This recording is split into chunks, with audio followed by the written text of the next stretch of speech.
We begin with the performance of Kriya, the tearing of the ribbon. And so the tearing symbolizes that when we lose someone that we love, our hearts are torn at this time. And so we symbolize that by tearing a ribbon. And so we say the blessing, you can repeat after me. Baruch atah Adonai, Eloheinu melech haolam, Dayan ha'emet. Which means we praise you, Adonai, our God, the ruler of the universe, who is the judge of truth. So you're going to take the ribbon and you're going to tear up. It's pretty self-tearing, so it shouldn't need too much effort. As far as you'd like.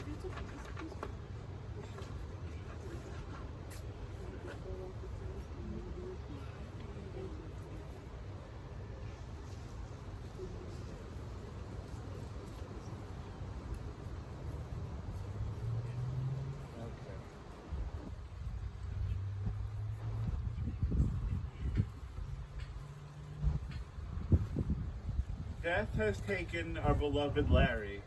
Our friends grieve in their darkened world. In their silence there is lamentation. In their tears there is loneliness. Lost in their sorrow, may they find the presence of loving friends. Hear them, O God, be with them. Larry is survived by his loving wife, Dell, his children, Ken, Sharon, and Robert, and their partners, Kimberly, Gary, and Tammy. His grandchildren, Jordan, Alexandra, Jeff, Cole, and Kelsey, as well as Andrew and Faison, and his great-grandchildren, Adam and Ava. He will be missed by all he encountered on life's path. For all who Larry loved and all who loved him, we offer you the sincerest condolences of our hearts. In this time of grief, may you find comfort in your family, your friends, and your faith. For Larry's love that united us in life, and which death cannot sever. For his companionship that we shared along life's path, and which continues now through the tenderness of memory. For the gifts of his heart and mind that brought us joy and happiness, and is now a precious remembrance. For all these and more, we give thanks to God. In this time of grief, listen to the voice of sacred scripture, which brings us the ever-new message of God's nearness. It tells of our kinship with our Creator, in light as in darkness, in joy as in sorrow, in life as in death. A reading now from Psalm 16. Shiviti Adonai l'negdi tamid. I have set the Eternal always before me. God is at my side, I shall not be moved.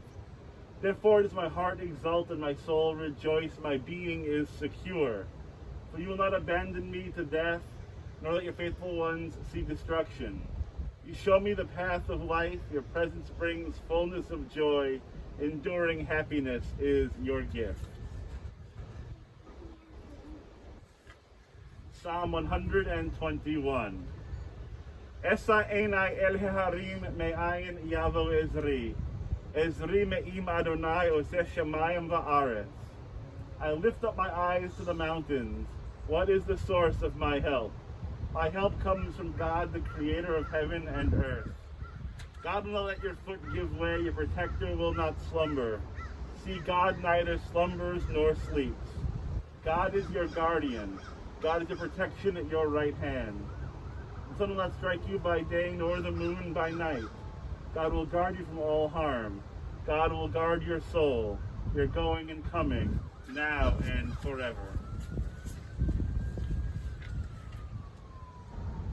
Psalm 23. Mizmor leDavid, Adonai ro'i lo ektsar, benot deshe yarbitzeni, al me menuchot yinahaleni nafshi yeshovev, yancheni v'magret tzedek l'ma'an shemo, gam ki elech begetz al mavet lo irara ki ata imadi, shivtecha u'mishantecha hema yenachamuni, ta'aroch lefanai shulchan neged tzorai, Nishanta v'Hashem en roshi, kosi revaya. Ach tov v'chesed yerdefuni kol yamei chayai, yeshavti b'beit Adonai le'orech yamim. God is my shepherd, I shall not want. God makes me lie down in green pastures, leads me beside still waters, and restores my soul. You lead me in right paths for the sake of your name. Even when I walk in the valley of the shadow of death, I shall fear no evil, for you are with me. Your rod and your staff, they comfort me. You've set a table before me in the presence of my enemies. You've anointed my head with oil. My cup overflows. Surely goodness and mercy shall follow me all the days of my life. I shall dwell in the house of God forever.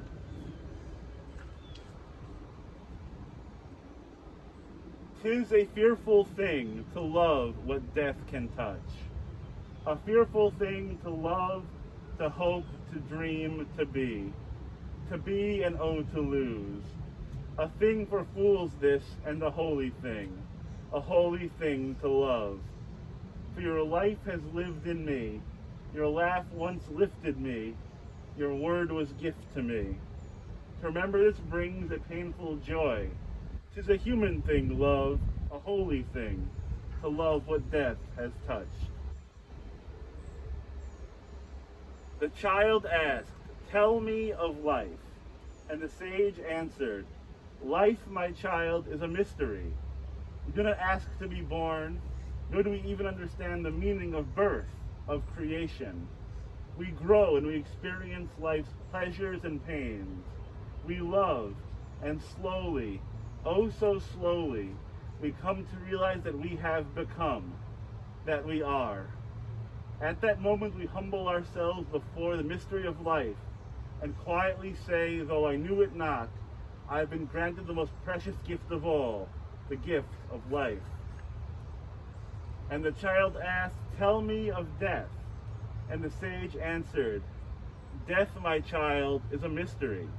It is the inevitable return of the gift of life, a gift which came free to us. We live as the trustee of that mysterious being, of that unexplainable becoming. Yes, you and I are but trustees of life. We nurture it, we delight in it, we give of it to others. And at the appointed time we sadly, yet with pride, return it from whence it came. The beauty, my child, is that we are. What we have become remains long after the gift has been returned. It remains a precious keepsake with our loved ones who live on." I'd now like to invite Larry's friend Bruce to come forward, please, to share a few words of memory.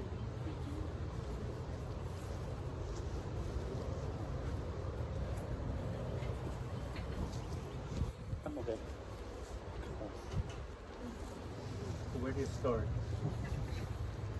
At the beginning. I'll start at the beginning. So we moved here in 1974, and my dad came home from work one day and said, I think this may have been Thursday or Friday, says, "Oh, there's going to be some people at your bar mitzvah." So that's where we met. It was at my bar mitzvah, which was a really long time ago, 45 years ago, give or take. And that's how our friendship started. And the families came over, and we all, it's just like we were friends forever. I don't think that ever goes away. For those of you who haven't heard the story, I had a dream the other night, and I don't know if all of you have heard it, but I'm going to explain it and state it anyway, so that we're all here together. And, so my dad and Larry were very, very close friends. And I woke up on Mother's Day morning and was talking to my wife, and I said, you know, I had this crazy dream last night. I dreamt that we were all on a Caribbean island, and we were all, it was all a crazy thing, because I'm a crazy traveler, and when we travel, I like everything to be where it is, and I had a rental car I had to return. I don't know what that has to do with it, but I couldn't find the rental car place, and we had to get to the airport.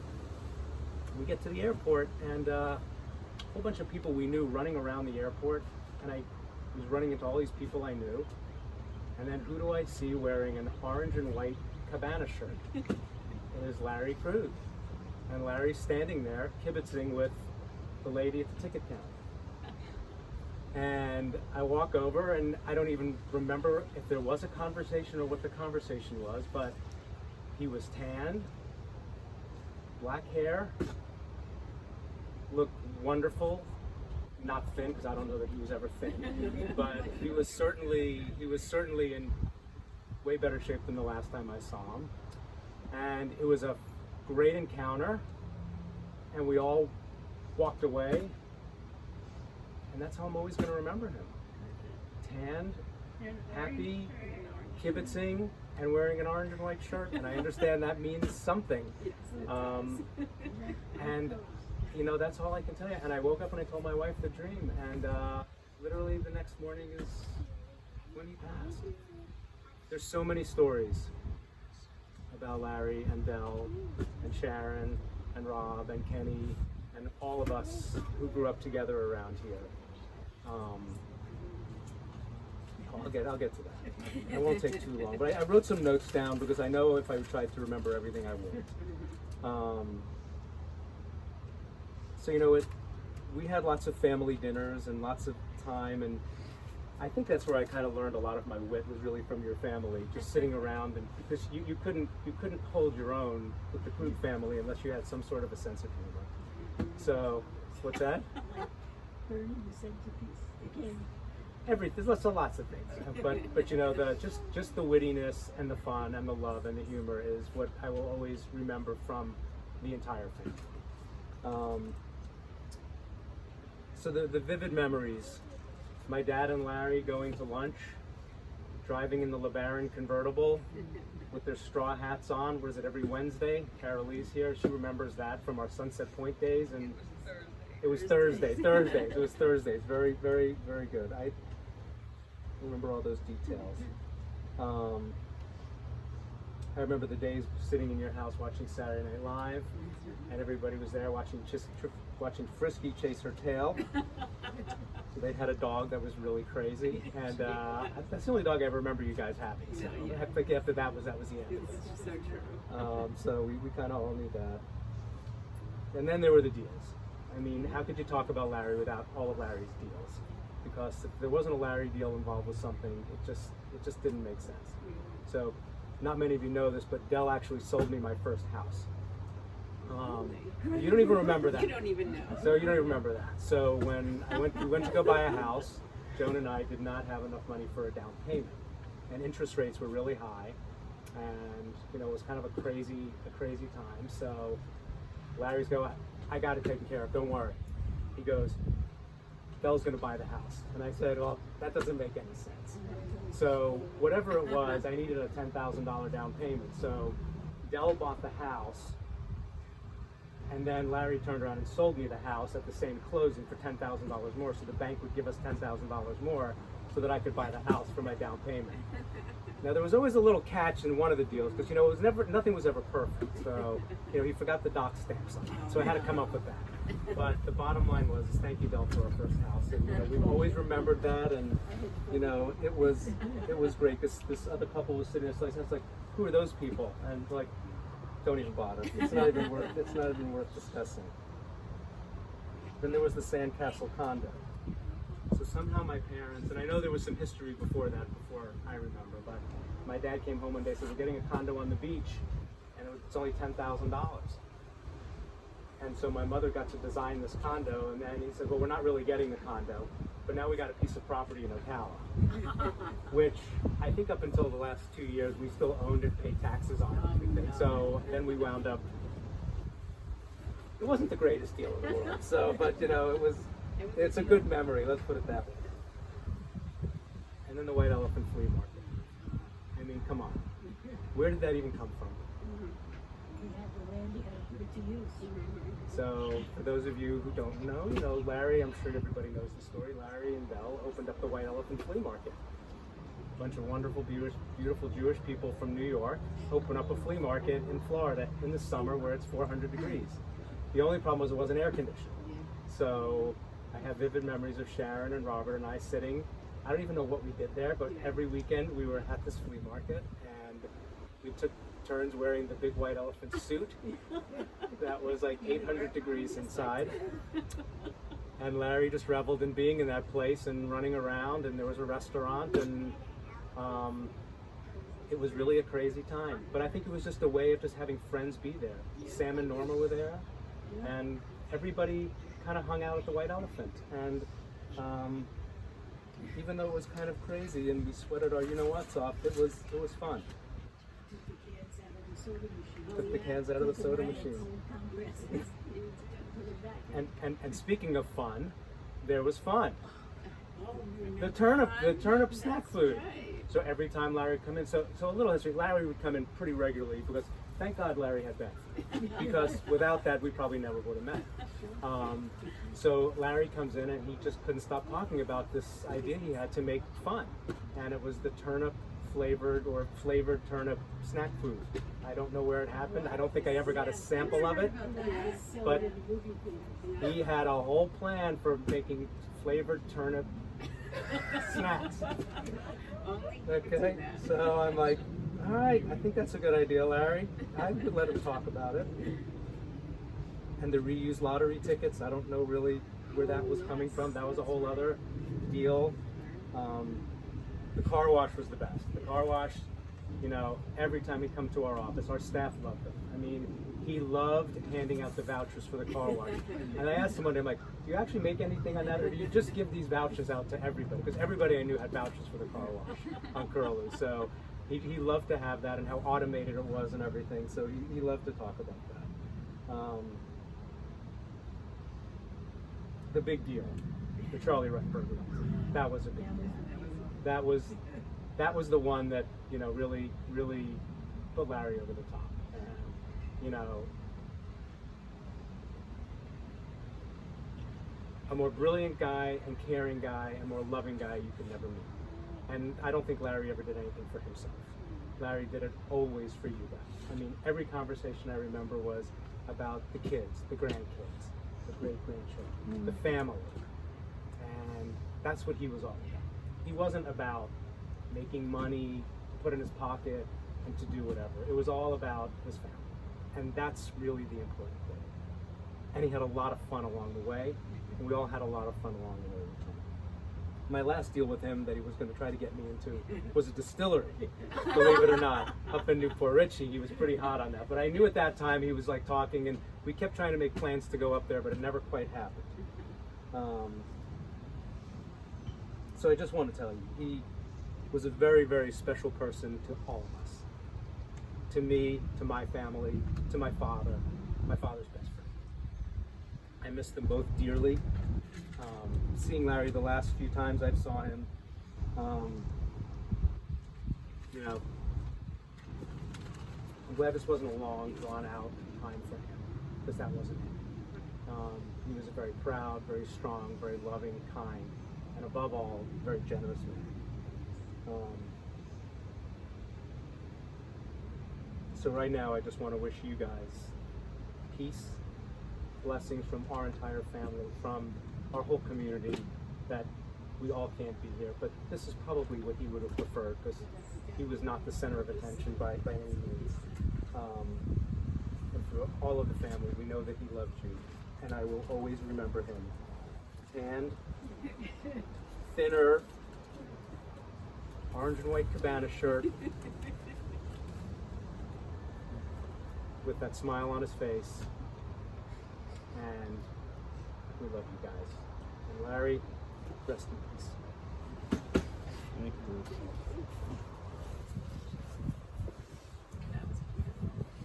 Would anyone else like to come up and share a reflection? Yes, his grandson Jordan. Jordan, please come on up.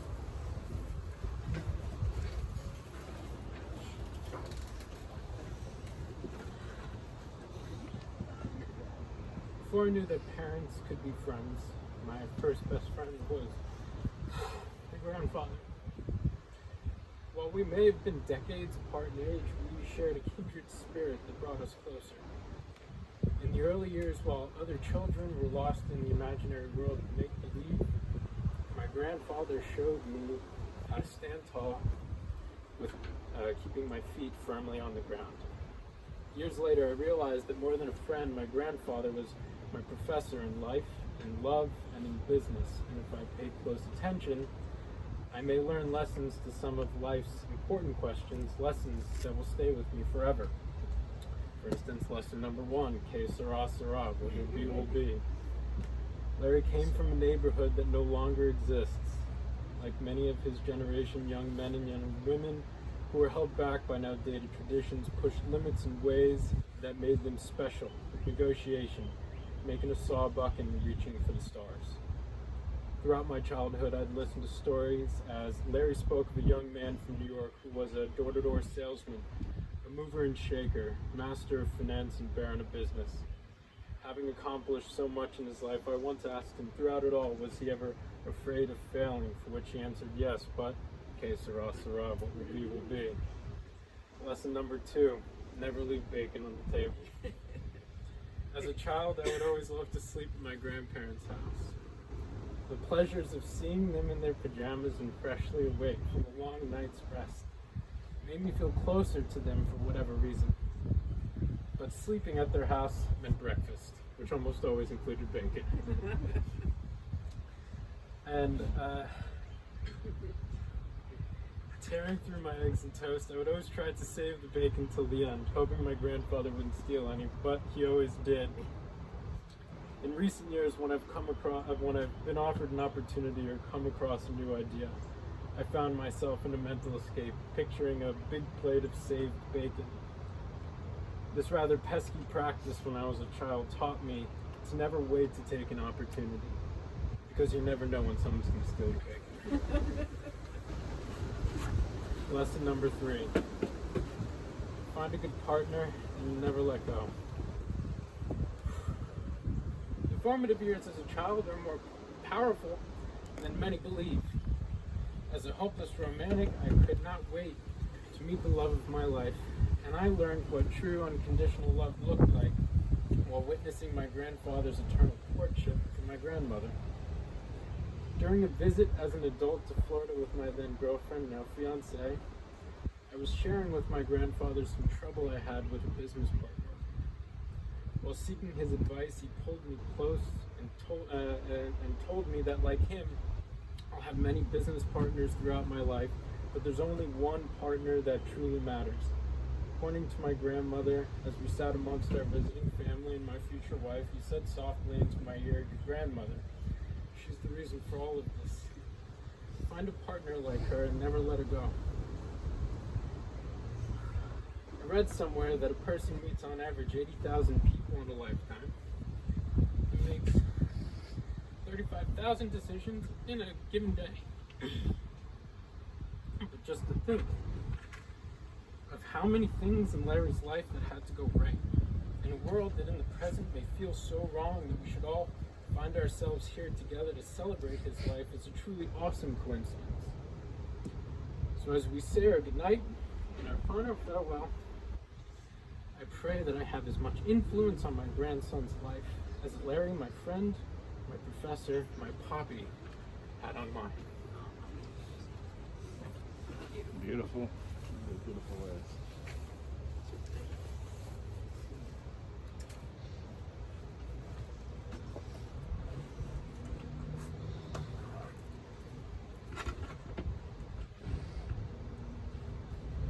In Proverbs we read, "The human spirit is the light of God." Within each of us, God implants a divine spark. As we journey through life, each of us has the obligation to tend this spark and fan it into a flame that will light up one's own life and the lives of others. A lit candle can burn out, its light shining no more. But before the flame is snuffed out, it has the power to kindle other candles. When the flame is passed on to others, the flame will continue to burn long after the original candle has been extinguished. This comes to teach us an invaluable lesson about the meaning of life. Our days are numbered, our end is the same. But before our time on earth is done, we can impact those we love through the way we act, by the way we treat others, by the way we go about our lives. Therefore, a part of us remains when those we loved carry us with them. So as we say goodbye to Larry, let's take a moment to think about a few of the lessons he taught us for the way he lived his life. When we think about Larry, one of the first things that comes to mind is his generous and loving spirit. Larry loved his family so dearly. He cherished the time spent with his supportive and loving wife, Dell, and the family they created together. Larry and Dell were a perfect pair, their love providing a foundation and an example for their children, their grandchildren, and great-grandchildren. Larry was also so generous with his family, making sure they had everything that they needed. His family's well-being was his first priority, and he always did whatever he could for them. But Larry's generosity was not only reserved for his family. He also strove to be there for his friends whenever possible. Larry loved to help others. If you had a problem, you could count on Larry to do whatever was possible to help you fix it. Larry had so many personal and business contacts who knew they could rely on him, that he was someone who would never quit when things got rough. He always stood by his friends. Endlessly loyal and steadfast, Larry was an amazing friend who impacted the lives of so many. He gave generously of his time and efforts to his synagogue community at Temple B'nai Israel, and also worked so tirelessly on behalf of Menorah Manor. He was so beloved by his peers, his business associates, and all of his community. He was a true mensch. Of course, when we think of Larry, what often comes to mind is his fantastic sense of humor. Oh, how he loved to make us laugh. He possessed such a nimble mind, as well as a wit which endeared him to so many. Sitting down to dinner with Larry, you always knew you were going to get a good story along with a delicious meal. He was a great storyteller. It's something he passed down to his family, who all, I hear, love a funny anecdote and a great joke. Larry also had a creative, brilliant mind. A Renaissance man of sorts, Larry was always involved with a project, a plan, an idea, an initiative. He never rested on his laurels, but was always focused on the next big idea. He was a fighter, one who would not quit in the face of adversity. When life would throw him a curveball, he would figure out another way to achieve his goals. He never gave up, persevering when things got tough. These are just a few of the many values that Larry possessed. These qualities shone forth from Larry and helped illuminate our world. Now it is our duty to carry on Larry's flame, lighting up the world with our love, our kindness, our generosity, our devotion, our sense of humor, our perseverance. Let us always be inspired by Larry's words and his deeds, for they last beyond the span of his life. They are his enduring gifts to us all. A blessing continues l'dor vador, from generation to generation. Zichrono livracha, let his memory be for a blessing, as together we say, Amen. Amen.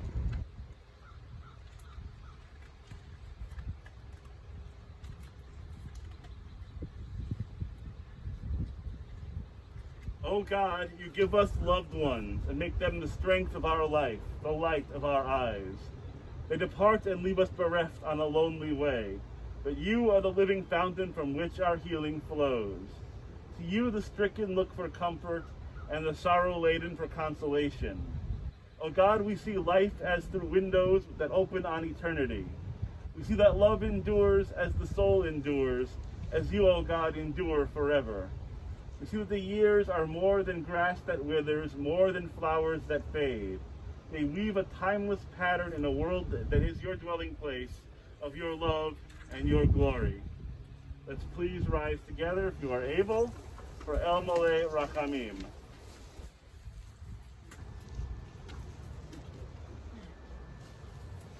El Malei Rachamim, Shechen Ba Meromim, Hamzeh Menucha Nechona Tachat Chanfei HaShechina, Im Kedoshim Uteharim Kezohar Harakia Mazhirim, Et Nishmat Yakirenu Shehalach Le'olamo. Ba'al HaRachamim, Yasiretu Beseter Kedafav Le'olamim, Yitzra B'Torah Chaim Et Nishmato, Adonai hu nachalato, v'yinuach v'shalom al mishkavo, v'nomar Amen. Compassionate God, eternal spirit of the universe, grant perfect rest in your sheltering presence till Larry, our dear one, was entered eternity. O God of mercy, let him find refuge forever in your eternal presence. Let his soul be bound up in the bond of everlasting life. God is his inheritance. May he rest in peace. And let us say, Amen. Please be seated.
Early or late, all must answer the summons to return to the source of being.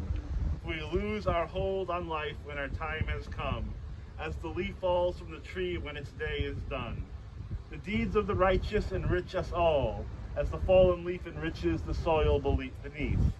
The dust returns to the earth, the spirit lives on with God. Like the stars by day, our beloved dead are not seen by mortal eyes. They shine on forever.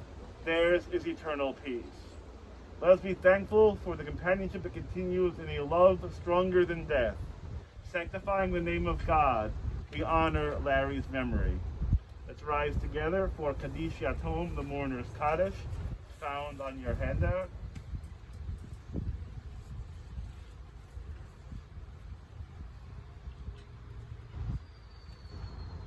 Yitgadal, v'yitkadash, Shemei Rabbah. Ba'alma divra cherute v'yamlich malchute. B'chayechon uvyomechon. Uvchaye dechol beit Yisrael. Bagala uvizman kariv v'imru amen. Yehi Shemei Rabbah mivorach. Olam u'almei almaya. Yitbarak v'yishtabach v'yitpa'ar v'yitroman v'yitnaseh. V'yitadar v'yitaleh v'yitalal shemei d'kudisha baritchu. Le'ela min chol birchata v'shirata. Tushbechata v'nechamata la'amiran v'yalma v'yimru. Amen. Yehi shlama rabba min shemaya v'chaim alenu v'al kol Yisrael v'yimru. Amen. Oseh shalom b'mromav hu yaseh shalom alenu v'al kol Yisrael v'yimru. Amen. One of the final mitzvot, the final good deeds we can do for someone who has passed away, is to help prepare for them a proper burial place. And so we have some sand here from the Mount of Olives and from Israel. And so, is there a scissor? Oh, I got it. So I'm going to hand this to you, please. So you can help perform this mitzvah.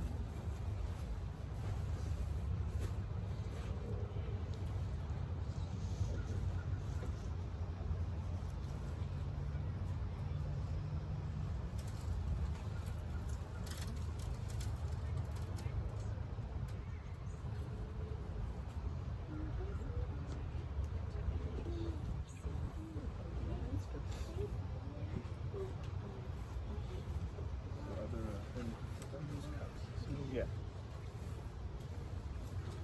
And now for the family, please, who would like to, we have cups here that are being handed out. And you can scoop some dirt, please.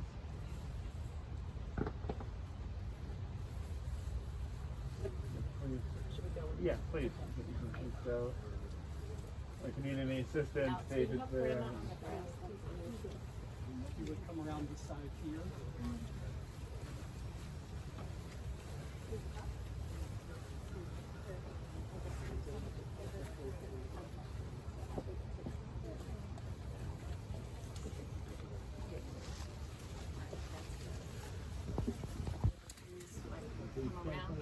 You can pour in and then pour around this way.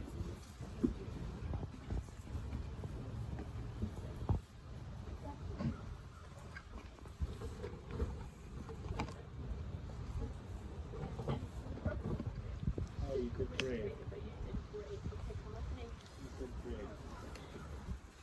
Okay, let's throw our cup away.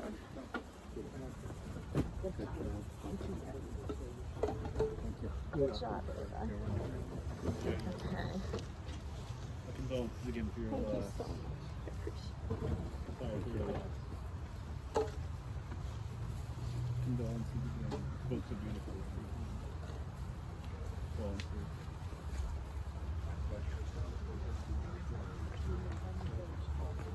When you want to do that? Right there.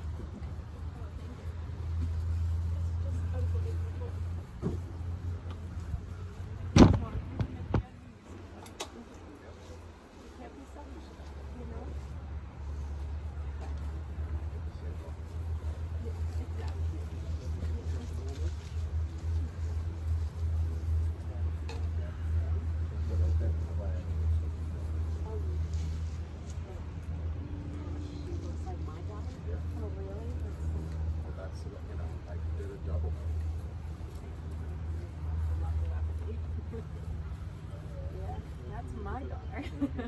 I know. Yeah. This is Ava. These are both Dr. Levine. Friends of the people that are